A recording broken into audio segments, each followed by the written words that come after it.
Okay, so we're here with the Samsung Galaxy S3. It's the successor in our Galaxy S line. You can see it's got a really great 4.8-inch HD Super AMOLED screen that's 1280 by 720 pixels, 720p resolution.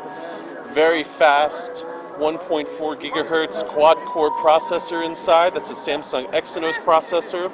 Additionally, it's got a quad-core graphics processor, so it's got a lot of graphics power built into it too. So one thing I can show you in the graphics, for instance,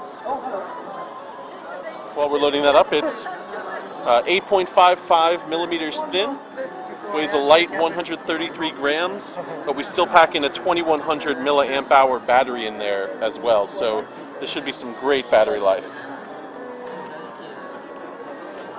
See if I can find us a nice video. So here we see one of the features that really takes advantage of all this power is while you're watching a video, you can actually use a picture-in-picture feature. So the video is still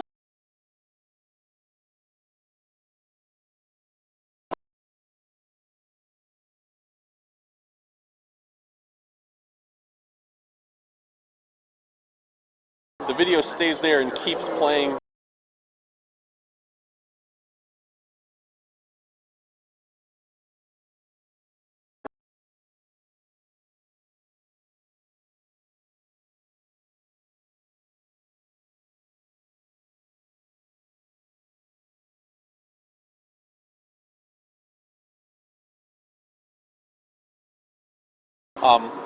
One of the features is if you are talking to someone in a messaging chat, or if you have a contact on screen and you lift the phone up to your head, the phone will recognize that and it will automatically place a call to that person that you're talking to. So here I have it. I'm going to put it up to my head. I don't have a SIM card in this now, but you can see it sort of switches to a different view. If I had a SIM card in here, it would automatically recognize and take the call. Another cool feature is, you can, on all phones, you can set the screen to dim at a certain point, but if you're reading something, you have to keep tapping the screen in order to tell it not to dim. This phone uses the front-facing camera to find your face, and it will actually recognize when you're looking at the phone, so it won't dim the screen while you're reading. So it's very smart and intelligent that way. And that's the Galaxy S3. Is there any other applications like the S-Voice? There's an S-Voice, which is sort of it's a more natural language way of dealing with the phone. So we can say here, for instance, can you go back to that again? Do I need an umbrella today?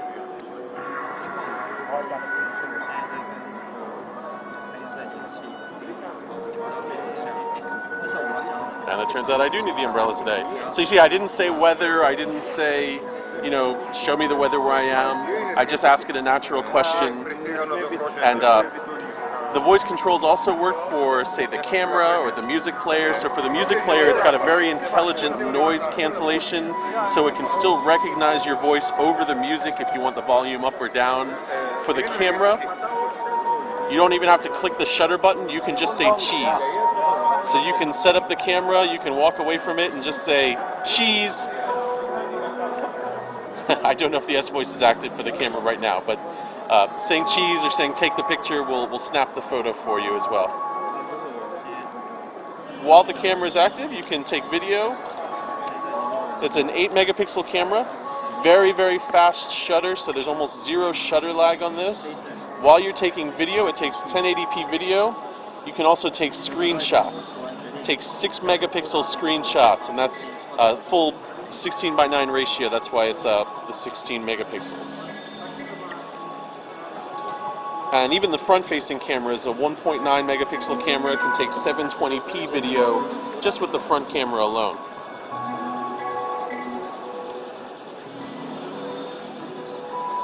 It also comes with the Flipboard app. Flipboard is sort of new to Android.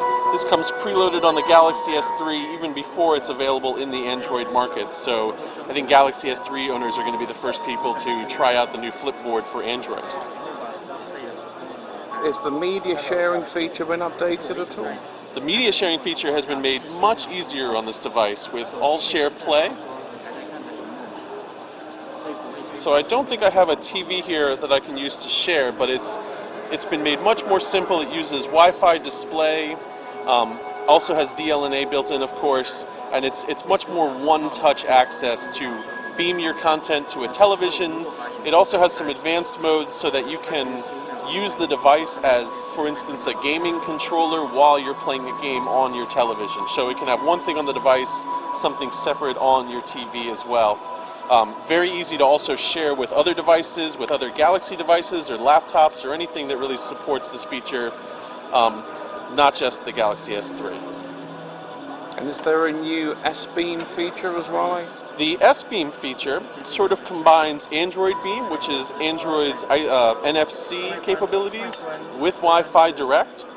So what S-Beam does is S-Beam, you tap two of the phones together, and it will automatically set up a Wi-Fi Direct connection. So Android Beam can already beam small information, small bits of data like a contact information or an address. With S-Beam, you can do much, much larger files. They don't have to be so close together as you do for NFC. You could beam 40 megabyte PowerPoint presentation, you could beam large video files, and S-Beam sets up that connection automatically, makes it very easy with one tap to just transfer from one device to the next.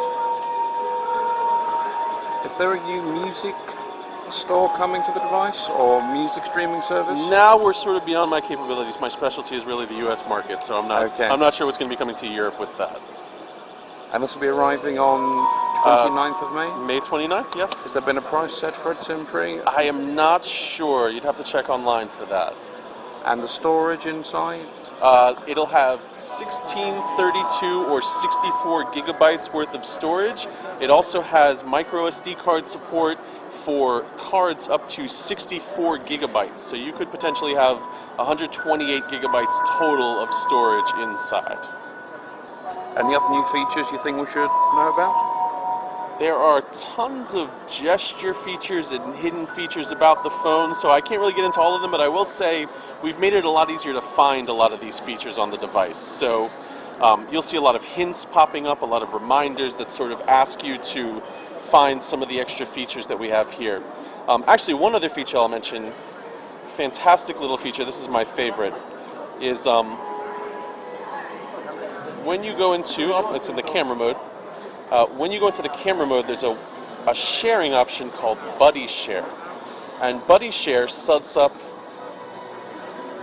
here it is, so you can see here Buddy Photo Share. This sets up a Wi-Fi Direct connection between Galaxy S3 devices. So for instance, if I go to a party and two of my friends go and we set up the Buddy Share with each other, I take 7 photos at a party, my friend takes 10 photos, my other friend takes no photos whatsoever. We all leave with 17 photos. In the gallery, preloaded, they're automatically transferred as you take the photos. So no more going home and begging your friends to upload all those photos from the party. They're automatically shared with you, and I think that's a really great feature. Lots of fun. No, thank you very much.